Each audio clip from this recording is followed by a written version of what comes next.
Today's coffee run, we're going to talk about how to not care what people think of you. The fastest way to make sure you never fulfill your potential in life, never become the person that you want to be, and ultimately never are as loved, as deeply, and as universally as you could be, is by caring what people think of you.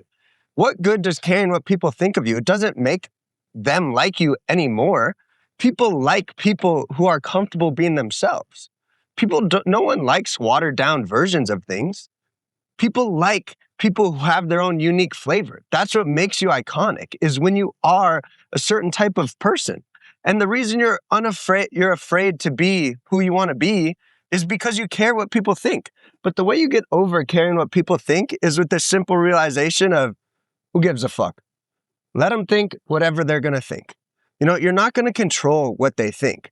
Some people are going to like you and think you're the greatest thing ever, and some aren't going to like you. And in the end, it doesn't matter. We're all going to be dust in 200 years. So why are you letting one person's opinion dictate how you go about life? No one on this planet is any more special than anyone else. And you have to understand, one of my best friend's dads has an amazing line. He says, "I'm not for everyone." And you have to accept that. Not everyone is going to like you. And it doesn't really matter who likes you, because there's this idea that I love, that the right people always stay. And the way that I like to think about it, it's a more aggressive way of playing life, but I saw someone call it burn the haystack. Trying to find the people that you want in your life and that want to be in your life is like finding a needle in a haystack. It's impossible. There's 8 billion people. So the fastest way to do that is to just burn the haystack. Be so authentically true to who you are and who you want to be that you scare away the people that aren't meant to be in your life. You don't want the people in your life that are negative or that judge you or that want to hold you down. You want people who want to support and encourage you to be the maximum version of yourself and who love you for being you. And I really lived my life by this. The past 5 years, I've ran this experiment of just being so true to myself, being so vulnerable, being so authentic. I've embarrassed myself. I've been cringe. I've posted things that I shouldn't have. And all that's done is drastically deepened and improved all of my most important relationships in life.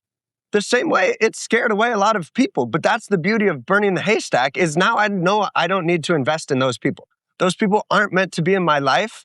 And that's a good thing, because now I'm only left with the people that I want to invest in.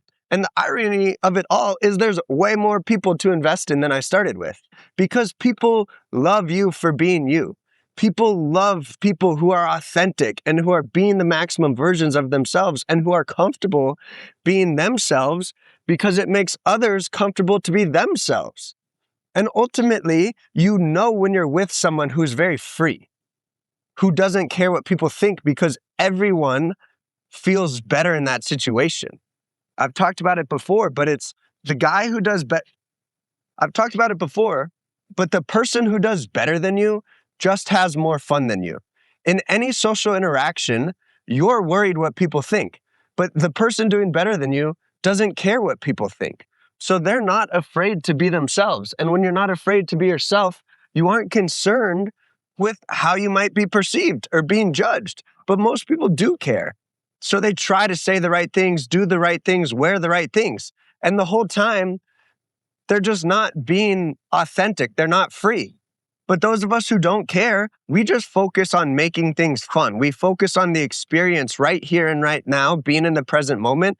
So we crack jokes, we tell stories, we'll laugh at ourselves. We want to make sure everyone else is having a good time and laughing too. And if you're laughing and smiling, they will too. And that's ultimately why things go very well for us. That's why that person's doing better than you, is because people just love to be around them. People want to be comfortable to be themselves too. And you stop worrying about what people think when you realize the simple fact that the right people always stay. Being the true, maximum, authentic version of you turns you into a magnet. It's going to scare away the people that aren't meant to be in your life, as it pulls in all the people that are meant to be in your life. And all that matters is the people that are meant to be in your life. I love this idea that the sooner you start being you, the sooner the people looking for you can find you. But the reverse is also true, because imagine if for the next 5 years, you've had a mask on and you're trying to be someone, and it's not true to who you really are, who you really want to be. And you attract in people and you have people in your life.